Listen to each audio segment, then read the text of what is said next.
저는 지금 오늘 아침에 7시 좀 넘어서요. 세계 곡창지대 가장 그 쌀을 많이 생산하는 캄보디아의 바탐방이라고 하는 그 지역에 가서 농대 교수들도 만나보고 여러 가지 그 농업이라는 것이 얼마나 중요한가라고 하는 것들을 듣고 왔습니다. 피상적으로 아는 거하고 지금 이 기후 변화로 인해서 이 가뭄이 곳곳에서 일어나면서 지금 심각한 그러한 일들이 일어나고 있는데 우리나라의 농업 정책이 과연 잘 되고 있느냐라고 하는 문제와 또 우리 그 한국 교회의 농촌 교회나 어촌 교회들이 과연 앞으로 어떻게 해야 될 것인가라고 하는 그런 그 고민들을 함께 해보는 시간이 됐습니다. 가장 중요한 것은 농촌이 사라진다는 것이죠. 저는 이제 김제 출신입니다. 그래서 그 지역에 이렇게 쭉 교회를 탐방을 해보면 거의 지금 폐가들이 많고 사라지고 있고, 또 저 같은 경우에는 동생이 한 사람은 그 농업기반공사에 있으면서 지금 러시아에 그 곡창지대에 가서 그 기업들을 돕는 그런 역할을 하고 있고, 또 맨 막내 동생은 이제 그 농협 상무인데 캄보디아에다가 지금 그 저장소라든가 그렇지 않으면 정미소 이런 것들을 기계를 공급하는 그런 사업을 펼치고 있습니다. 그래서 그쪽에 이제 선교사님들도 많이 만나보고 저도 또 라오스도 가보고 이제 그런 가운데 과연 농촌이 어떻게 이렇게 그 교회와 함께 성장해야 될 것인가라고 하는 그런 것들을 한번 봤는데요. 지금은 이제 농업이 6차 산업이라고 그러잖아요. 6차 산업이라고 하는 것은 가공을 해서 판매하는 건데, 일본 사람들은 가공 판매만 해요. 사람들은 사가지고 가공 판매만 하고, 이제 우리나라 같은 경우에는 이제 그 용수 개발, 그러니까 수리 사업이라든가 이제 그런 것들을 개발을 하고, 또 정미소. 이제 캄보디아는 정말 풍요로운 나라예요. 엄청 뭐 우리 목사님들 많이 가보셨잖아요. 풍요로운 나라인데 정책이 잘못되고 또 이 농민들의 인식이 깨어있지 않기 때문에 정말 가난하게 사는 그런 것들을 볼 수가 있었습니다. 참 어떤 목사님이 이런 말씀하시더라고요.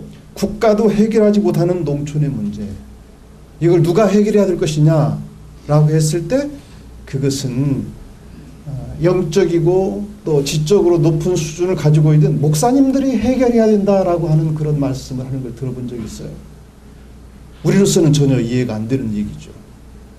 국가도 해결하지 못하는 농촌의 문제를 어떻게 목사님들이 해결할 것인가.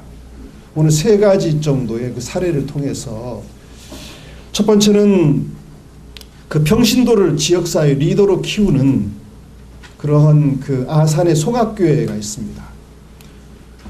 두 번째는 목회자가 지역의 리더가 돼가지고 그 교회와 지역사회를 부흥시키는 홍성의 신동립교회. 이 교회는 목사님이 국가 정책을 또 제안을 해서 만들기도 하고, 또 국가가 정책하는 것들을 이분이 프로젝트 같은 걸 참여를 해서 이 지역사회를 변화시키고, 또 세 번째로는 목회자가 서로 협동함으로 말미암아서, 중요한 것은 한국교회가 신뢰성을 회복하고 있잖아요. 그런데 목회자들이 몇 분이 함께 힘을 모아가지고 이 일을 하다 보니까 지역사회로부터 신뢰성을 회복하고, 그 다음에 요즘 유행하는 말로 가나안 교회라는, 가나안 성도라는 말 여러분들 아실지는 모르겠는데, 교회를 떠난 사람들, 교회의 리더십의 문제라든가 이 교회의 이런 여러 가지 문제 때문에 실망을 해서 교회를 떠나간 이러한 분들을 다시 만나서 그들을 교회로 받아들이는 그러한, 크게 말씀을 나누면 3가지 정도 해서 예를 통해서 말씀을 좀 나누겠습니다. 큰 틀에서 보면은 전통교회가 있고요. 그러니까 전통 가정이 있잖아요. 토착 가정이라도 할 수 있겠죠. 그 다음에 오늘날 이제 귀농 가정이 있잖아요. 또는 다문화 가정, 이주민 가정이 있잖아요. 그리고 교회. 이 삼각형 속에서 교회는 과연 어떤 역할을 해야 되느냐. 라고 하는 건데, 그 아산 송악교회 이종영 목사님은 그 교회에서 몇 년간을 심우하셨는 분이 25년간 심우했습니다. 저는 시골교회를 다녔는데 시골교회 목사님들이 5년 이상 머문 적이 없어요. 제가 다니던 교회에서는요. 그래서 거의 좀 이따 떠나시고 좀 이따 떠나시고 좀 이따 떠나시고 그런데 이 목사님은 25년간 한 교회를 섬겼다는 것입니다. 이렇게 섬기게 된 배경에는 무엇이 있는 분이, 이분이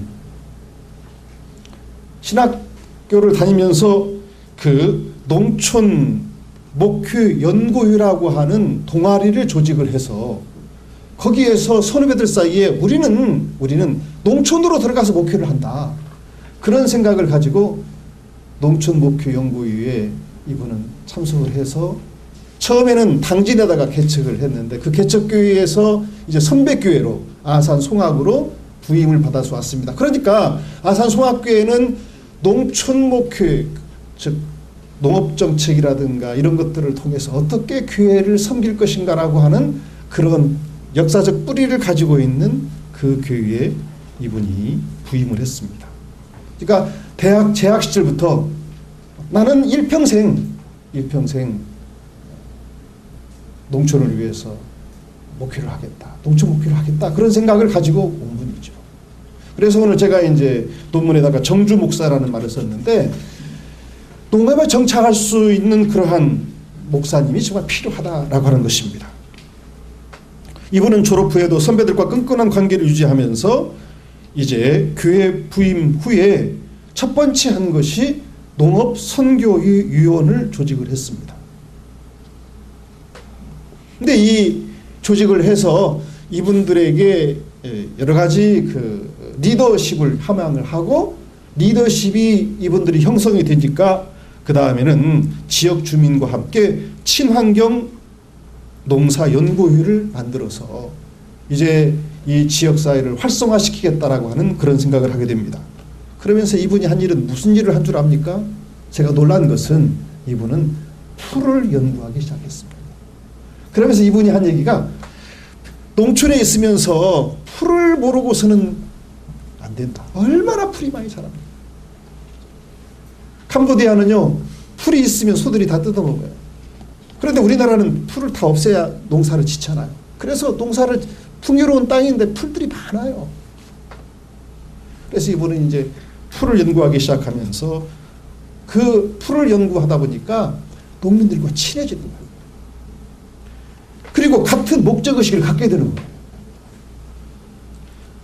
그 결과 이제 농촌 지역 주민과 목회자가 친해진 겁니다. 누가 많이 합니까? 목회자가 풀에 대해서 잘 알겠습니까? 그렇지 않으면 농민들이 잘 알겠습니까? 농민들이 가서 물어보는 거예요. 목사님에게 이분들이 신바람나게 설명을 하다 보니까 목사님과 정말 피부로 접하면서 친해지게 된 것입니다. 가르쳐주는 재미에 빠진 거예요, 농민들이.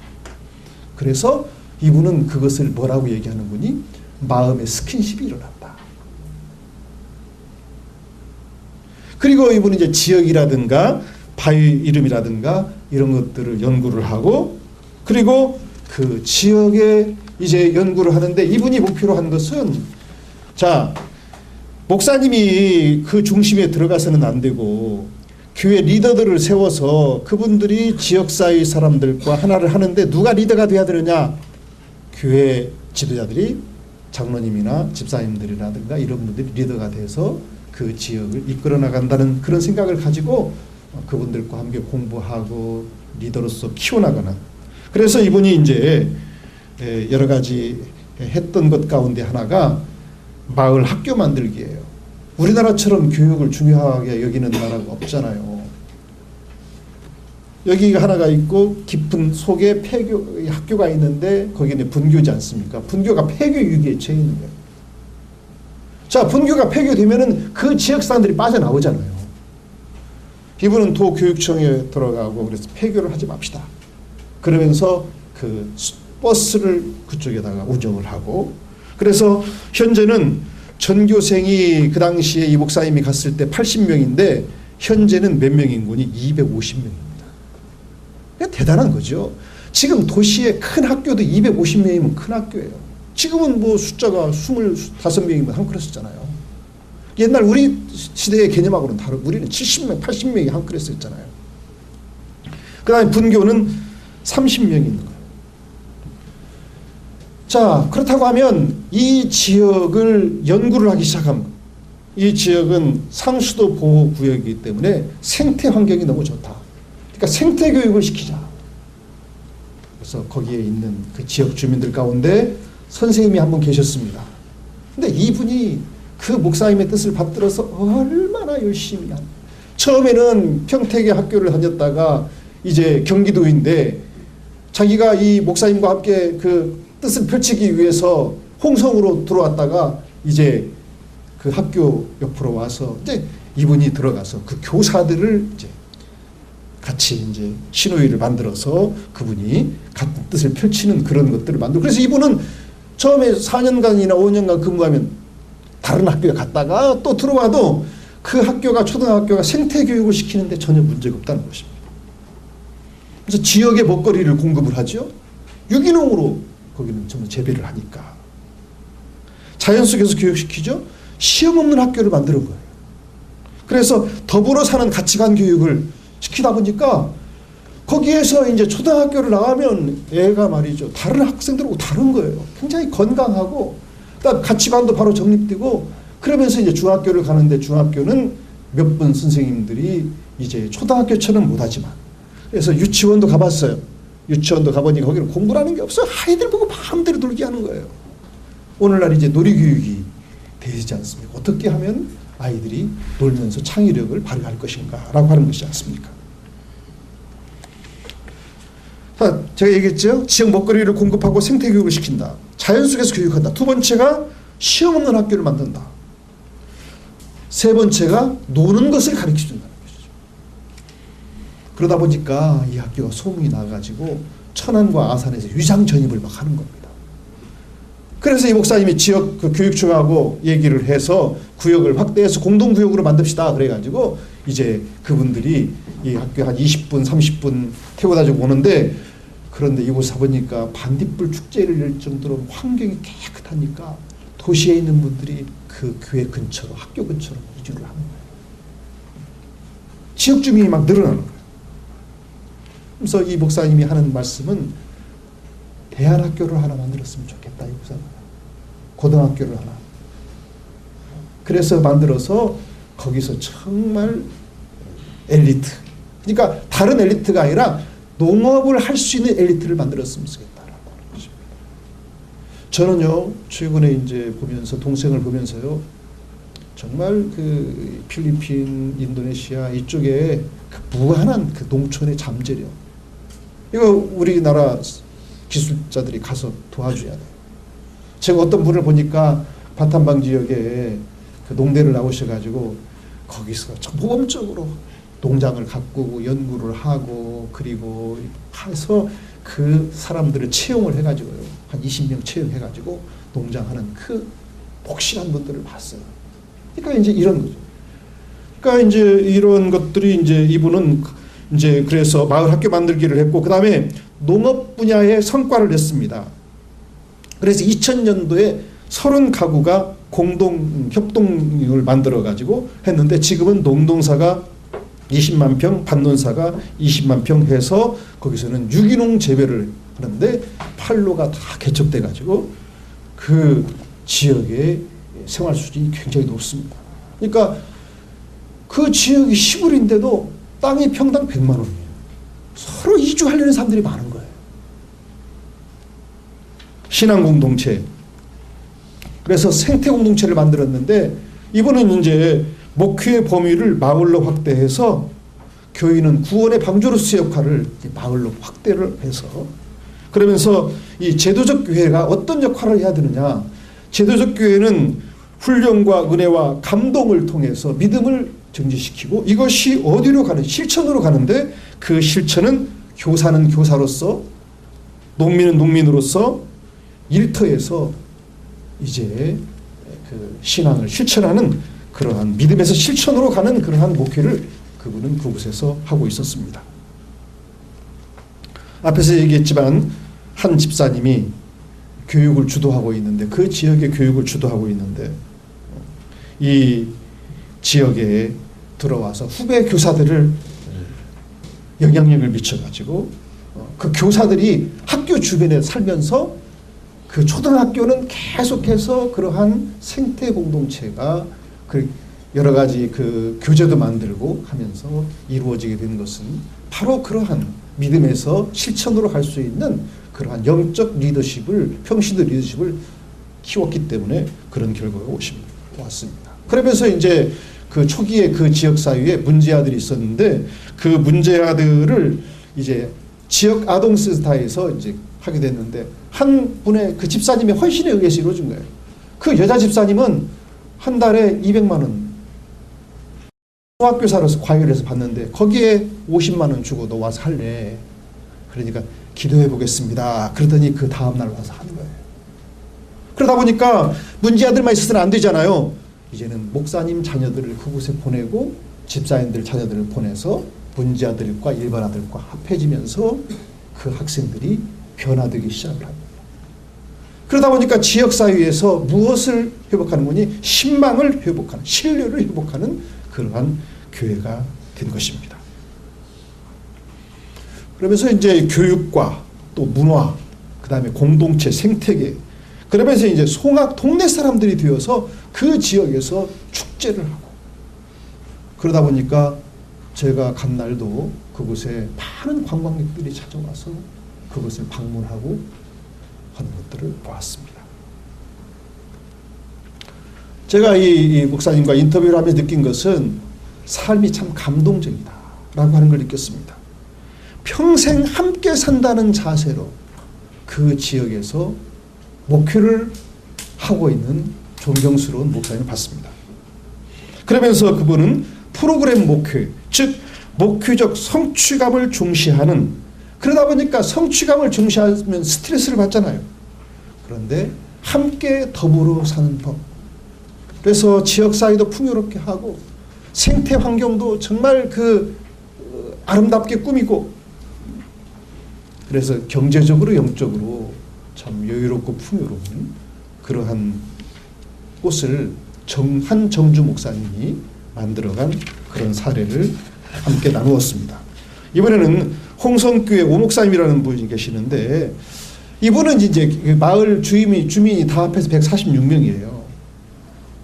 그러니까 그래도 그 송악은 좀 마을 사람들이 있었는데 이곳은 마을 사람들이 없으니까 이 목사님은 이제 이런 생각을 국가가 해결하지 못하는 농촌 살리기 문제 내가 어떻게 해야 될 것인가 라고 하는 그 고민을 하기 시작한 거예요.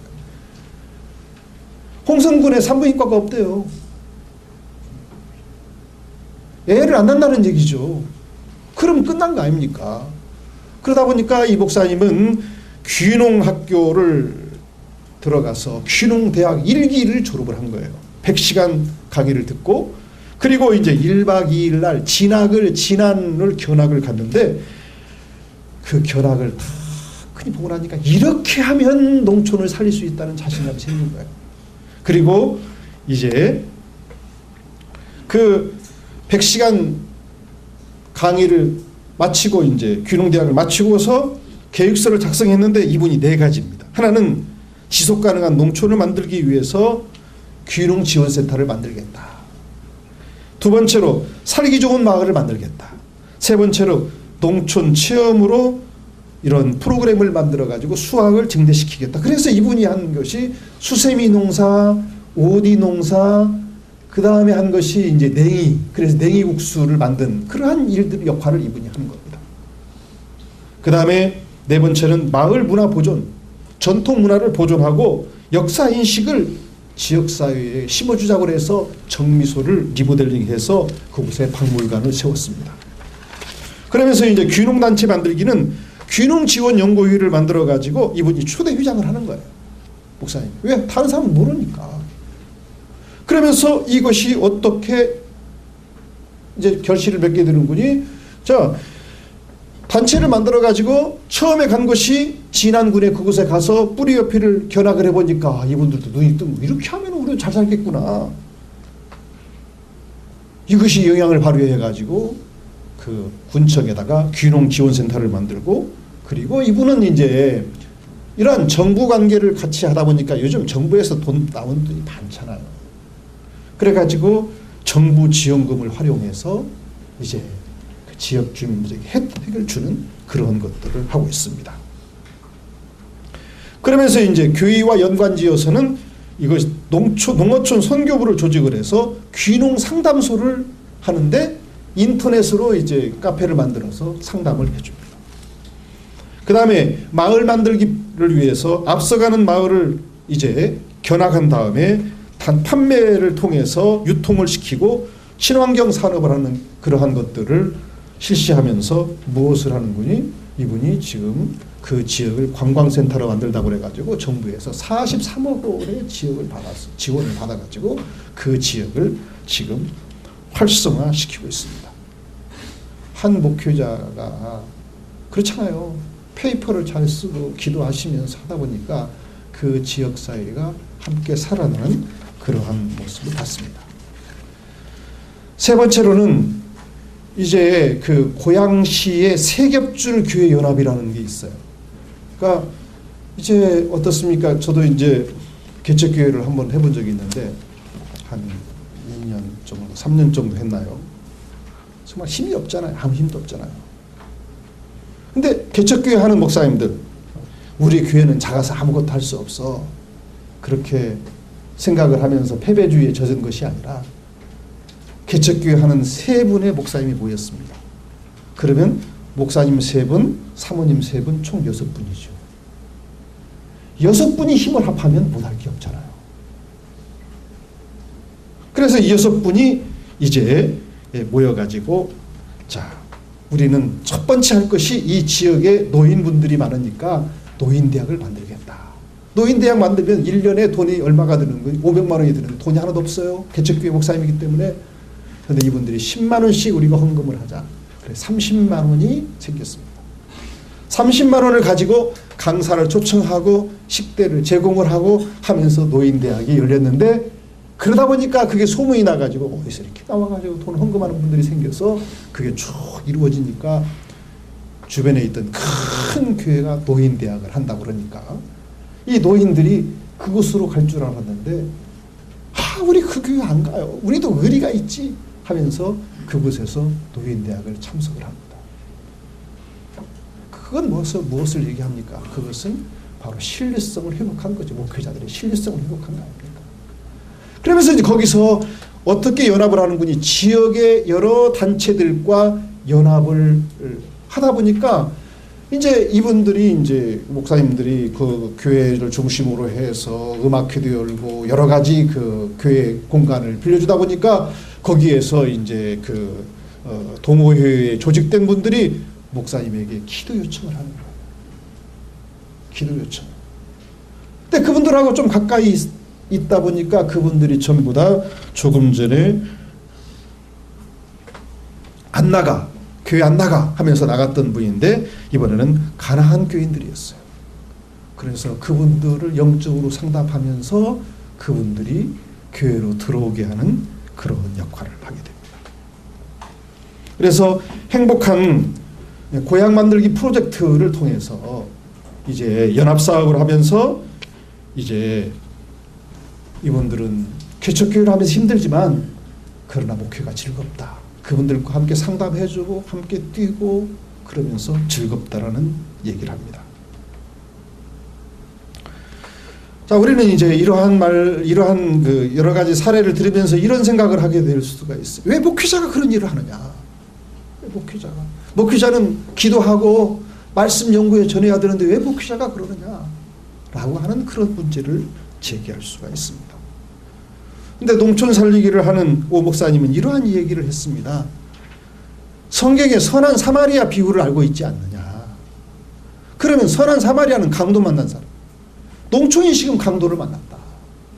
강도를 만나가지고 지금 다 털려서 농촌에 젊은이들은 없고 노인들만 있고 농가는 다 허물어져 가고 있고, 그럼 그걸 누가 도와야 됩니까? 영적 리더자가 그 마을을 도울 필요가 있다라고 하는 것입니다. 결국 이 말은 다른 말로 하면 농촌이 사라지면은 목회 현장이 그분들에게 사라진다는 얘기입니다. 이것은 거대한 재앙이라는 것이죠. 그래서 한 3가지 정도의 사례를 이제 말씀을 통해서 이렇게 함께 우리가 나누었습니다. 그래서 여러 가지 이제 뭐 귀농의 유형이라든가 이런 것들이 있는데요. 134페이지 톱밥이라든가 이제 표고버섯 재배 이런 것을 통해서 귀농 정책을 실시해서 동어천 교회 자립의 기쁨을 맛보고, 지금은 이제 식곤충 이런 것들이 지금 새로운 산업의 대세로 떠오르고 있잖아요. 그래서 이제 뭐 달팽이를 재배한다든가 뭐 이런 것들을 함께 이렇게 그 연구회를 조직을 해서 만들어서 그 신앙과 그 다음에 경제력을 함양시키는 그런 모습을 볼 수 있습니다. 136페이지 보시면 신동립교회, 이 교회는 그 들어가다 보니까 힘들더라고요. 1차선으로 막 가다 보니까 저쪽에서 차가 와가지고 교차로도 없는 그런 교회인데, 다양한 테바로 농촌 체험 교실을 만들고 귀농 상담소를 운영하고 그러면서 그 노인들을 돕는 것. 제가 볼 때 시골의 노인들을 돕는 것은 교회에서 해줄 일은 그 시니어 운동 지도사분들을 좀 양육을 해서 이분들을 운동할 수 있는 프로그램을 만들어주는 굉장히 중요할 것 같습니다. 힘드니까 운동하지 않잖아요.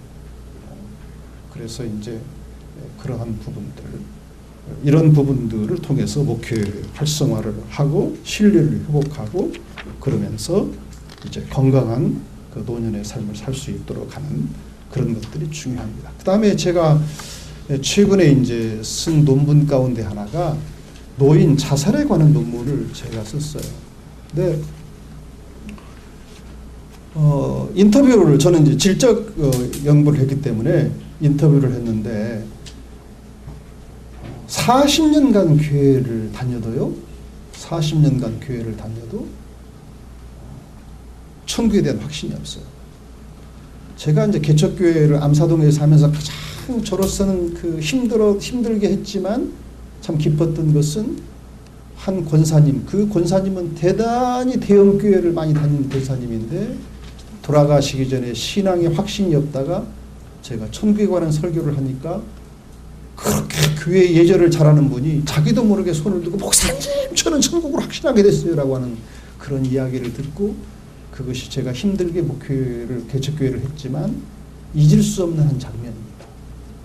그런데 제가 그 인터뷰를 하면서 많은 분들이 복음에 대한 확신이 없습니다. 교회만 다녔지. 그래서 이러한 부분들은 지금 1:1 맨투맨을 통해서 실제로 목회자들이 신앙을 확인을 하고, 그러면 그 속에 기쁨이 있고 복음의 확신이 있으면 그래도 노인들이 이제 자기 자녀들에게 교회를 나와라 얘기하지 않겠습니까? 명절 보더라도.